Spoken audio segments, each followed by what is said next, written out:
Then I, about 4 years ago, had this Wisconsin state congressman on. Remember the legislature? He said, yeah, I'm on a federal board. I want to warn everybody. It's a CNN News article got him on. He said, I want to warn everybody. I've been in the federal board meetings.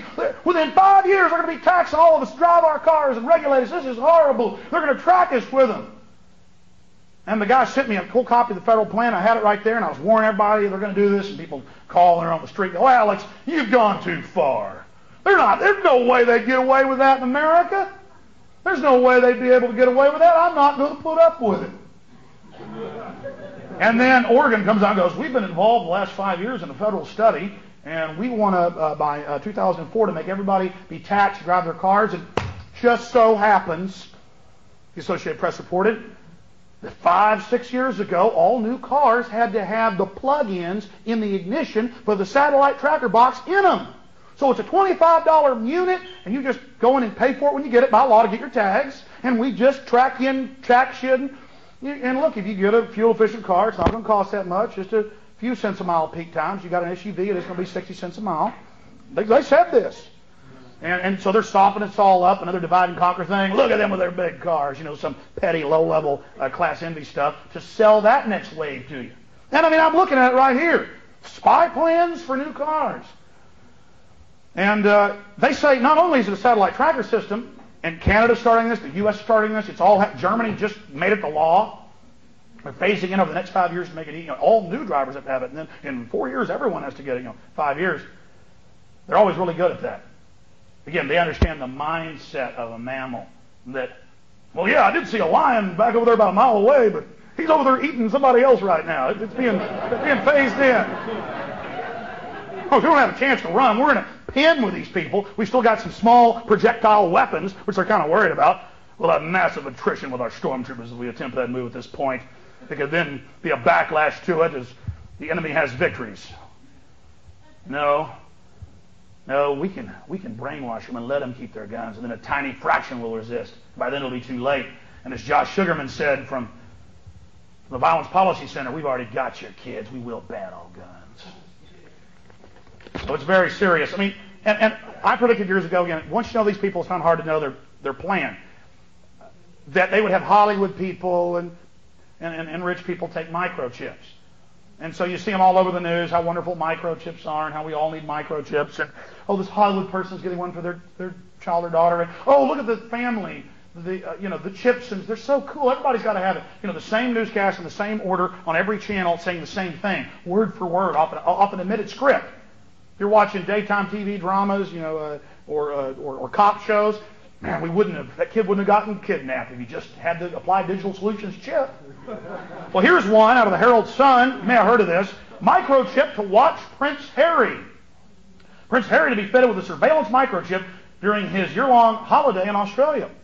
It's to be implanted under the skin for his safety. See? Wow. Man, that's a major status symbol. It's like the satellite tracking. Ooh, I have OnStar. It's a status symbol. You need to have them remove that if you buy a Chevy vehicle, because now it's standard on all the new ones. And that's the same federal package. Ford's announcing to make GPS standard. See, it's standard, and by the way, there's a tax, and by the way, we set this up 5, 6 years ago. See the premeditated nature of it? See how they build the infrastructure and then put us into it? I remember 4 years ago being on the radio and going, here's the Army War College document. Here is the public plan.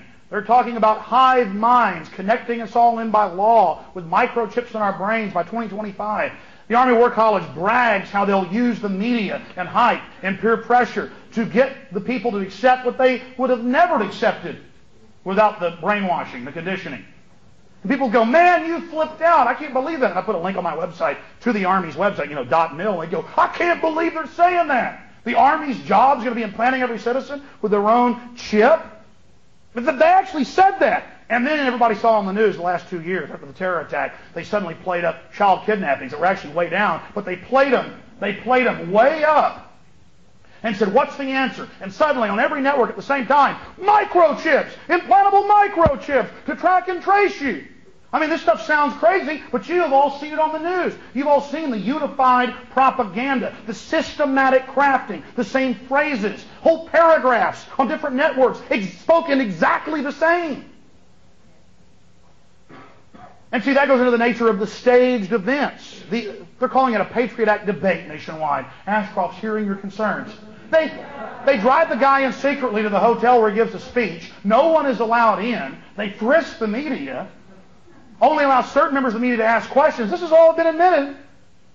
I mean, it's like Bush up there for how great Made in America is, how much good American-made things we have, how good the economy is up in St. Louis earlier this year, with all the Made in America USA sprayed on the boxes, and they zoomed in. It's all made in China.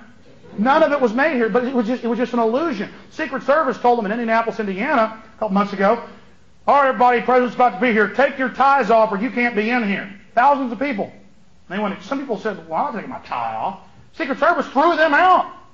That's your free country. You go hear the president speak, and it's all let's have everybody from the weapons plants come. It's already a controlled mass there, and so the crowd from the weapons plant comes in to watch the president. They're already all for weapons sales and everything. So this is a good crowd. But then they're told, take your ties off, because they want to have the view that we're blue collar. We're not wearing ties. My point is, I could talk for hours about that. It's totally staged.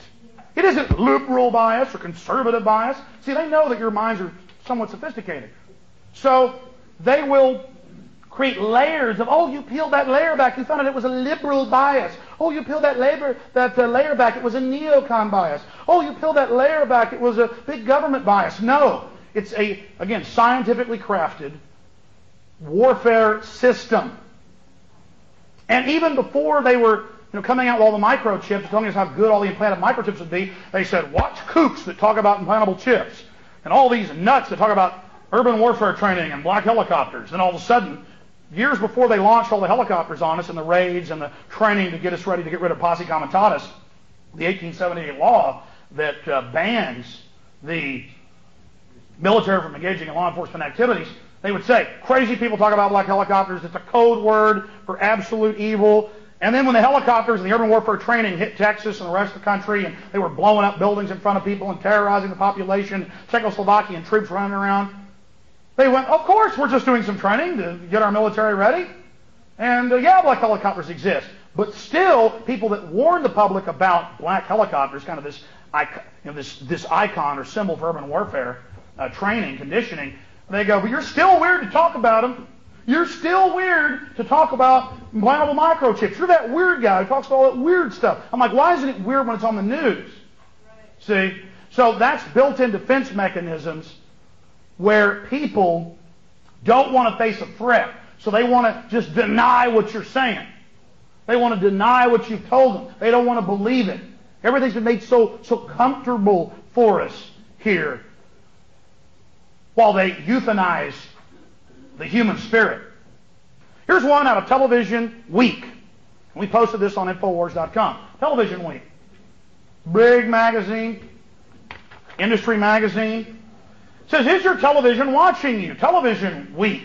Could the federal government find out what you're watching on TV, even if you're not the subject of a criminal investigation? The answer is yes, according to legal experts and industry officials.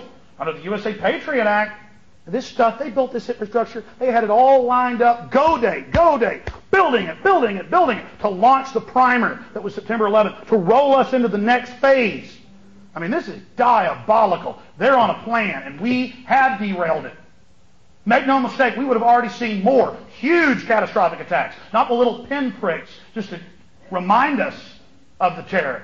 If you wouldn't have been out there involved, speaking out, writing books, putting up websites, doing radio interviews, calling into talk shows, telling people at church what's going on, making copies of videotapes. If you wouldn't have been doing that, believe me, they'd already be blowing stuff up.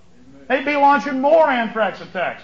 They were the big CFR guy who kind of runs the terror operation for the government, makes little terror announcements, the Hart-Rudman Commission. Gary Hart, he got up on TV middle of last year and he said there will be smallpox attacks in Denver, Dallas, and Cleveland, and you better give all your rights up.